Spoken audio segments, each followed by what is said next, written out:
विद्यार्थी मित्रांनो, आपण तिसरं चॅप्टर बघतोय ॲडव्हान्स जावास्क्रिप्ट. त्यामध्ये आज आपण बघणार आहोत व्हेरिएबल्स. व्हेरिएबल्स हे आपण 11वीला अभ्यासलेत. तर एक रिव्हिजन म्हणून, तर variable is a basic unit of storage in a JavaScript program. जेही स्क्रिप्टिंगच्या लँग्वेजेस आहेत किंवा जेवढेही स्क्रिप्टिंगचे प्रोग्राम होतात तर त्यांच्यामध्ये व्हेरिएबल्स हे यूज केलेले असतात. व्हेरिएबल म्हणजे काय की तो बेसिक एक युनिट आहे फक्त स्टोरेज करण्याचा. ठीक आहे. तर डिक्लेअर करण्यासाठी, व्हेरिएबल डिक्लेअर करण्यासाठी काही रूल्स आहेत. तर ते रूल्स कसे आहेत? ते must start with a alphabet. तुमच्या व्हेरिएबलचं नेम हे अल्फाबेटपासून सुरू व्हायला पाहिजे. Variable name can be limited up to 255 characters. व्हेरिएबलचं नेम जास्तीत जास्त 255 कॅरेक्टरपर्यंत आपल्याला घेता येणार आहे. It should not contain blank space और स्पेशल सिम्बॉल. जेही तुम्ही सिम्बॉल व्हेरिएबलचं नेम घेणार आहे तर त्याच्यामध्ये ब्लँक स्पेस नसो किंवा स्पेशल सिम्बॉल त्याच्यात यूज करायचा नाही. जसा @ साईन आहे, हॅश आहे किंवा दुसरे अजून काही सिम्बॉल्स असतील ते symbols. Standard keyword are not allowed as a variable name. कोणत्या तरी एखाद्या वर्डवरनं काहीतरी एक स्पेशल नेम असं काहीतरी येईल असं कोणतंही आपण व्हेरिएबल नेम तिथं घेणार नाही आहेत. त्यानंतर महत्त्वाचं, variable name in JavaScript is declare with keyword VAR. प्रोग्रॅममध्ये जेवढेही स्क्रिप्टिंगचे प्रोग्राम आहेत आणि जेव्हाही आपण व्हेरिएबल जेव्हा डिक्लेअर करणार आहेत म्हणजे तो क्रिएट करणार आहे तर तो VAR ह्या कॅरेक्टरनेच आपल्याला तिथं डिक्लेअर करावा लागणार आहे. पुढे आहे आपण स्विच केस स्टेटमेंट. जावास्क्रिप्टमध्ये आपण बघितलंय की जावास्क्रिप्ट हे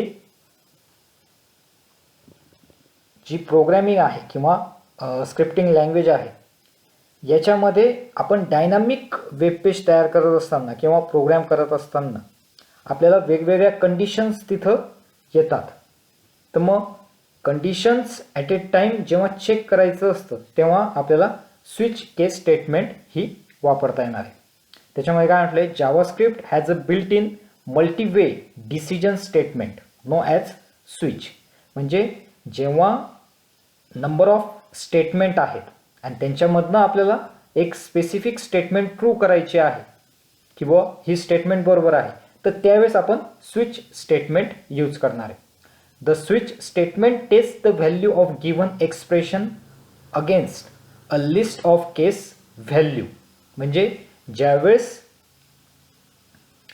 जेवढ्याही केस व्हॅल्यू आहेत किंवा जेवढी एक्सप्रेशन्स आहेत ज्यांची समजून घ्या एक त्या प्रोग्रॅममध्ये जर 5 एक्सप्रेशन्स असतील आणि त्याच्यापैकी आपल्याला एक स्पेसिफिक एक्सप्रेशन ही ट्रू करायची किंवा ती एक्झिक्यूट करायची तर त्यावेळेस आपण हे स्विच स्टेटमेंट यूज करणार आहे. When match is found a block of statement associated with that case is executed. म्हणजे जी स्टेटमेंट त्याला मॅच होईल की जसं आपण सर्च करतोय त्याप्रमाणे जर मॅच झालं तर तो ब्लॉक स्टेटमेंट तिथं एक्झिक्यूट होणार आहे.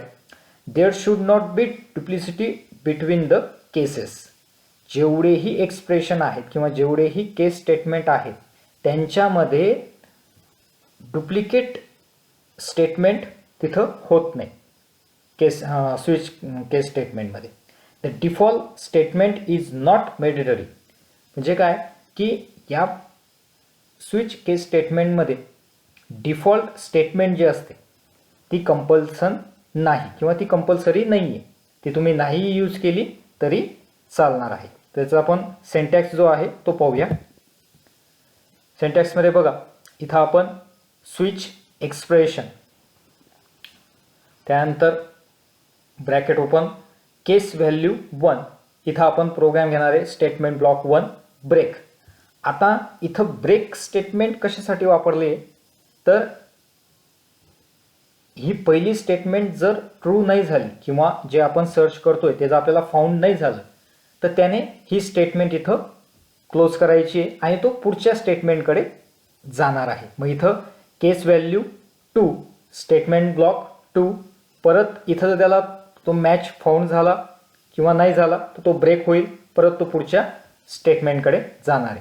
तर याप्रमाणे तो एक एक स्टेटमेंट सगळ्यात चेक करत जाईल, ब्रेक होत जाईल आणि ज्यावेळेस त्याला जी स्पेसिफिक व्हॅल्यू किंवा जे स्पेसिफिक त्याला जे सर्च करायचं आहे ते त्याला फाउंड झालं की तुमचा प्रोग्राम इथं एक्झिक्यूट होईल. मग तो स्टेटमेंट तिसरी असू द्या, चौथी असू द्या किंवा पाचवी असू द्या, ती कोणतीही स्टेटमेंट असली तरी.